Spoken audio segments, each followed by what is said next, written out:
ça tombe, je n'y crois pas. Les cryptos sont en train de se réveiller. Attention, l'été sera chaud sur les cryptos. Mettez vos lunettes de soleil, pensez à la crème bronzante, parce que j'avais fait cette vidéo dans notre Crypto Academy avec nos élèves de l'école Cédric Froment, mais dans la partie crypto et non pas dans la partie action, où on fait du swing trading. Donc je parle de temps en temps, je vous présente les perfs de notre portefeuille type. Là, je parle vraiment de la partie crypto, ce qu'on appelle le programme Crypto Surfer. Et dedans, je leur fais cette introduction, cette vidéo un petit peu mindset, où je faisais un parallèle avec la musculation et d'une manière générale avec le sport. Et puis, je ne pensais pas que cette introduction allait réveiller dès le lendemain ou sous 48 heures le monde des cryptos. On va voir ça tout de suite ensuite avec un sentiment de marché sur les cryptos. Donc, je te montre cette introduction. On attaque sentiment de marché crypto rapidement pour voir un petit peu ce que ça donne, notamment le Bitcoin, le XRP et puis pourquoi pas l'indice global des altcoins. Ensuite, on attaque le sentiment de marché du SP500, du CAC 40. On pourra pourquoi pas regarder un petit peu ce que fait l'euro-dollar, hein, puisque moi j'ai une vue plutôt baissière sur l'euro-dollar actuellement. Et puis enfin, je te présenterai cette fameuse action qui va intégrer mon portefeuille type dividende sur assurance vie, dont je t'ai souvent parlé dans les récentes vidéos. Et ben, il y a une nouvelle action qui va intégrer ce portefeuille. Ça y est, j'ai déjà passé mon arbitrage. C'est une action qui est sous-valorisée, qui est plutôt une action de croissance. Et j'ai remarqué que si je la conservais pendant 6 ans, et bien dans 6 ans, j'aurai un rendement qui sera, même sur les dividendes, intéressant, alors qu'actuellement, le rendement sur dividendes est très faible. Donc je vais t'expliquer ça dans la dernière partie de cette vidéo, donc reste bien jusqu'à la fin. Et petit scoop, ce n'est pas du tout l'action que j'ai parlé dans un short cette semaine, qui elle aussi avait un peu le même comportement graphique et qui elle aussi était sous-cotée. Ce n'est pas la même action, c'est encore une autre action. On en parle, à tout de suite. Bonjour Crypto Surfer, donc là je vais à ma séance de musculation et je suis en train de faire un parallèle avec la bourse. Je me disais ce matin je me sens fatigué parce qu'en fait j'arrive en fin de cycle par rapport à mon programme d'entraînement et ça commence à être les 2 dernières séances là, mais qui commencent à être très difficiles au niveau de la motivation, c'est-à-dire d'avoir envie d'y aller, c'est pas évident. Et bah tu vois, je me force à garder cette routine d'entraînement, je me force à garder mon plan, parce que même si les efforts vont pas payer forcément à court terme, parce qu'on n'a pas toujours des progrès sur du court terme, parfois ça se fait au bout de plusieurs mois d'entraînement intense et régulier, et je me suis dit ça fait un parallèle avec ce qu'on vit sur les cryptos, c'est-à-dire qu'on n'a pas toujours de la performance de manière régulière, on n'a pas toujours le fruit de nos efforts, et par contre il faut être là tous les jours, il faut être là pour faire notre screening, pour pas rater l'opportunité qui peut-être va payer, pas tout de suite, peut-être que ça sera dans 3 semaines, dans 1 mois, dans 2 mois, mais le jour où ça va payer, ça peut payer d'un coup, et c'est un peu comme en musculation, des fois les efforts, après t'être reposé, tu reviens, tu t'entraînes, d'un coup tu vois que ta barre elle explose, et c'est un petit peu le même principe sur les cryptos, c'est tu peux avoir enfin le fruit de ton travail qui finit par payer du jour au lendemain, alors que tu as patienté pendant longtemps, tu as été rigoureux pendant longtemps. Bref, donc c'était juste pour faire un petit parallèle mindset, j'essaye de m'inspirer des fois de ce que je vis dans d'autres disciplines ici, la musculation, mais je trouve qu'il y a toujours dans le sport d'une manière générale beaucoup de parallèles avec le trading, avec la bourse, avec les investissements, notamment dans la rigueur, dans la régularité, et puis parfois dans les baisses de motivation, dans les sentiments qu'on peut ressentir, dans les émotions qu'on peut avoir. Bref, donc j'espère que tu as compris un petit peu le petit message mindset. Bon, en tout cas, on attaque la vidéo tout de suite. Sentiment de marché sur le Bitcoin. Ici, on voit qu'on est en train de faire des nouveaux ATH. On est clairement en tendance haussière dessus et on est en train de repartir en accélération. On pourrait encadrer le prix à très long terme dans ce grand canal haussier, du coup qui n'a pas encore été atteint ni de cassure. Et puis on pourrait faire la même chose bien entendu de l'autre côté. Donc on va dupliquer tout simplement ici cette droite et on va la faire passer par le plus bas ici. Donc on est dans ce grand canal en train de se rapprocher vers la résistance où là on devrait respirer potentiellement un petit peu après une hausse déjà très importante. Donc voilà, en tout cas si on cassait cette résistance, on aurait une forte accélération très probable derrière qui se mettrait en place. Donc ça c'est pour le Bitcoin. On va pouvoir aller voir maintenant le XRP, le Ripple. Donc le Ripple que Cédric Froment voyait haussier depuis un bon moment, alors que beaucoup de gens qui, je ne sais pas pourquoi, devaient pas aimer le XRP, disaient non c'est pas possible qu'elle monte autant, mais depuis elle s'est beaucoup valorisée, ensuite elle a stabilisé, et là peut-être qu'elle repartira prochainement. Donc je vais vous montrer ça. Donc le Ripple, à l'époque quand Cédric Froment en parlait, parce que pour ceux qui ne savent pas, je travaille pour Cédric Froment, je suis dans sa team, il en parlait dans cette consolidation ici, et personne croyait à cette explosion, à des niveaux de valorisation aussi importants. Et là, c'est pas encore fini la hausse. On peut aller encore chercher des objectifs de gain beaucoup plus importants. En tout cas sur le Ripple, tout simplement ici ce qui est en train de se passer, c'est qu'on avait une figure de consolidation. On avait également ce qu'on peut appeler un triangle chartiste, qui est peut-être plus visible d'ailleurs en journalier, hein, mais on pouvait le tracer quelque chose de ce type là, qui aurait cassé par le haut. Mais attention, on peut aussi avoir tout simplement ici une résistance sur ces niveaux là. Donc pour moi, c'est cette résistance là qu'il faudra péter par le nord pour vraiment lancer un bull market, hein, sur le Ripple. Donc ça donnera peut-être l'occasion d'avoir un meilleur point d'entrée, quelque chose qui sera plus clair si là on vient consolider pendant quelques temps. Je ne sais pas du tout quelle forme ça va prendre, hein, mais si on peut consolider un petit peu avant de partir au nord, eh bien ça serait formidable parce que ça mettrait vraiment en avant le niveau des 3 $, enfin le niveau des 3, oui, comme prix psychologique qui a du mal à être cassé en termes de valorisation et qui lancerait le top départ de l'accélération sur le Ripple. On va terminer ici sur le point crypto avec l'Ethereum. Donc l'Ethereum est dans un gros range ici, hein, à long terme, entre une borne basse et une borne haute. On était en plein milieu et on est en train d'accélérer un petit peu, puisque là on est en train de casser, hein, une espèce de micro pattern ici de consolidation. Donc si je vous trace ça tout simplement comme ceci, grosso modo, hein, ça c'est quelque chose qu'on avait repéré depuis un moment sur l'Ethereum et on attendait la cassure. Donc je vais peut-être pouvoir même vous mettre ça, pourquoi pas, ici en pointillé pour que ça fasse un peu plus net.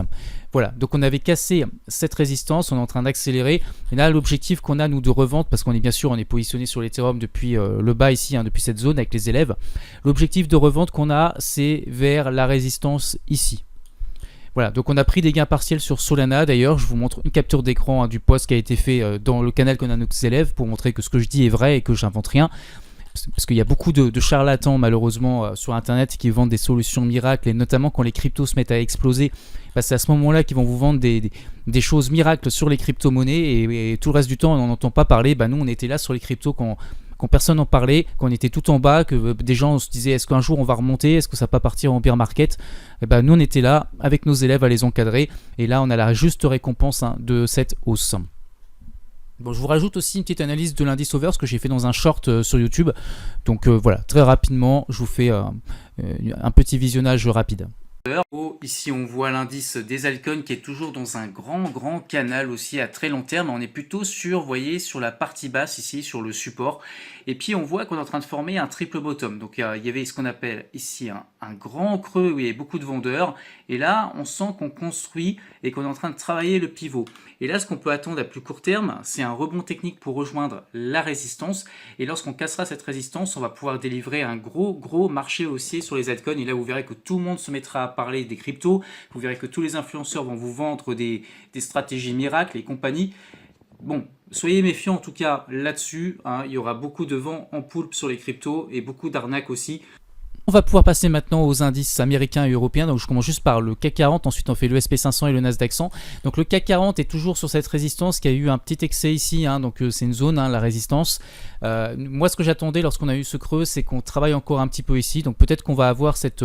alors pas forcément comme je l'ai dessiné aussi longue, hein, ça c'est juste... ça veut rien dire, hein. Mais l'idée ça serait de travailler encore un peu le pivot avant de partir en bull market.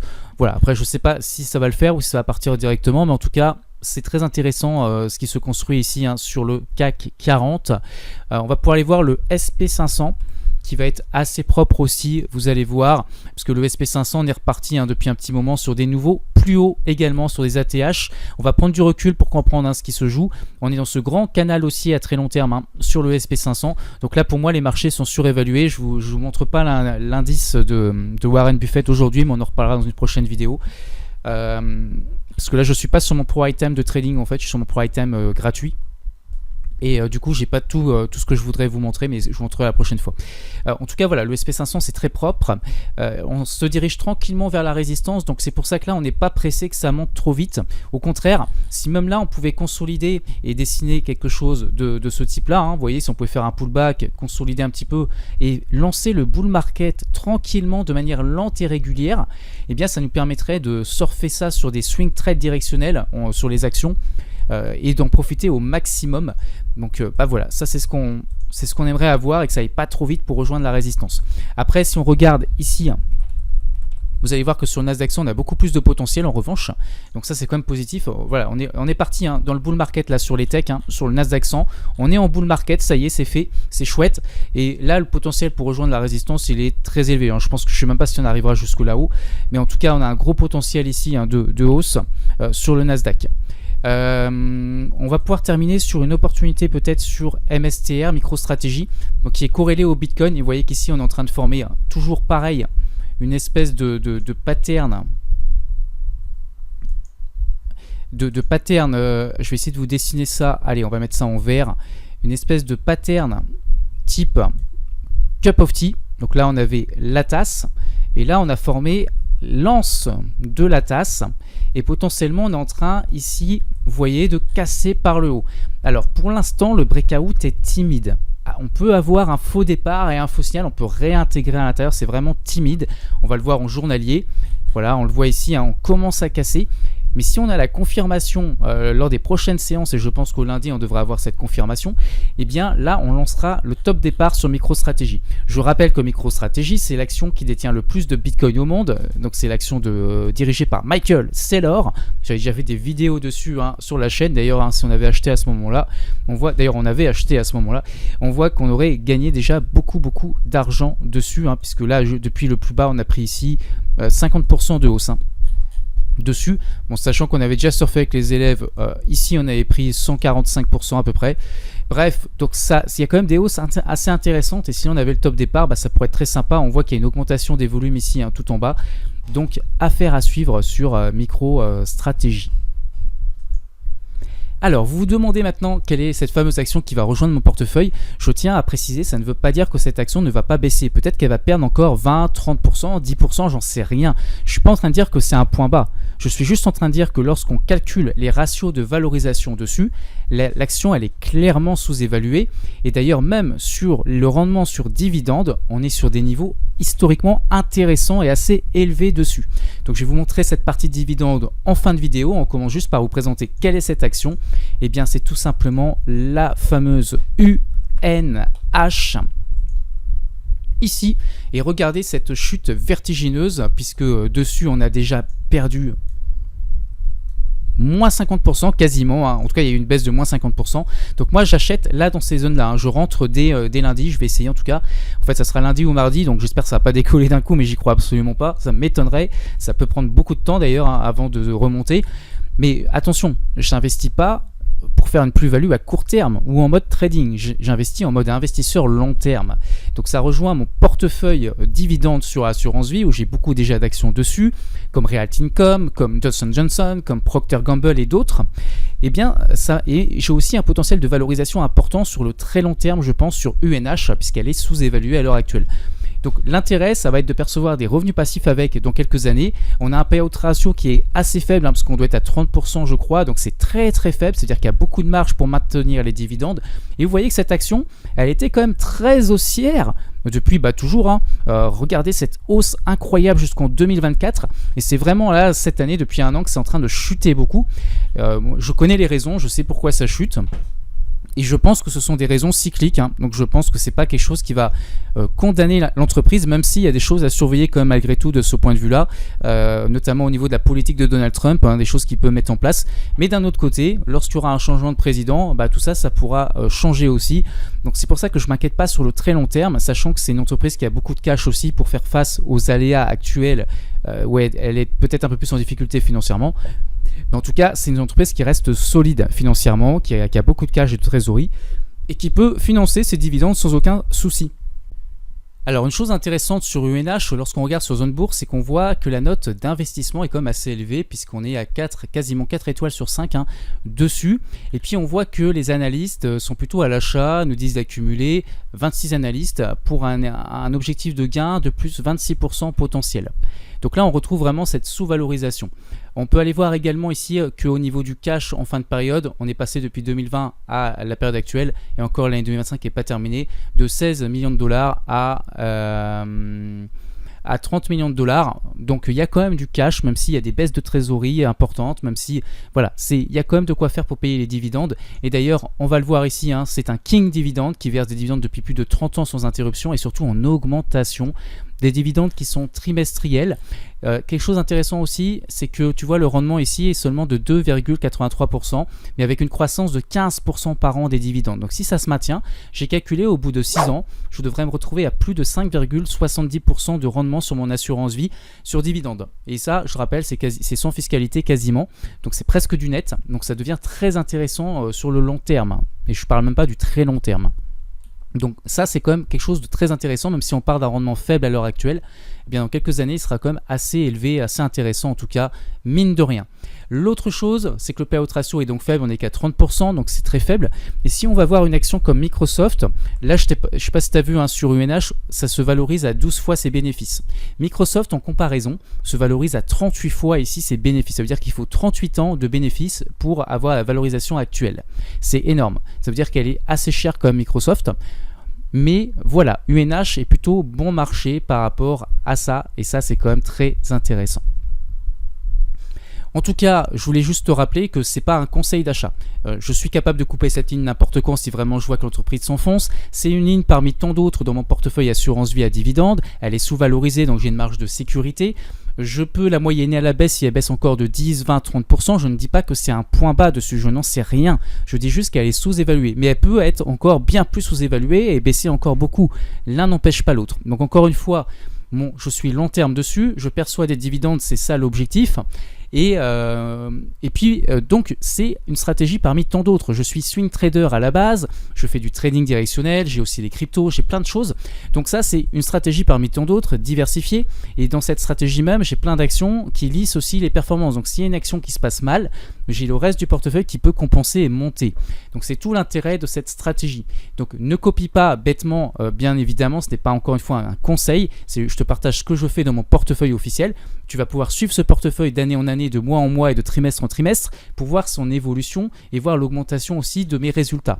Et c'est ça un peu l'objectif de cette chaîne. Si ça te plaît et que tu veux nous encourager, s'il te plaît, laisse un like sur cette vidéo et même un commentaire, même un petit, ça aide au référencement de la vidéo. Pense aussi à t'abonner et je te remercie en tout cas pour ton aide et on se retrouve très bientôt pour d'autres vidéos sur la chaîne du Druide.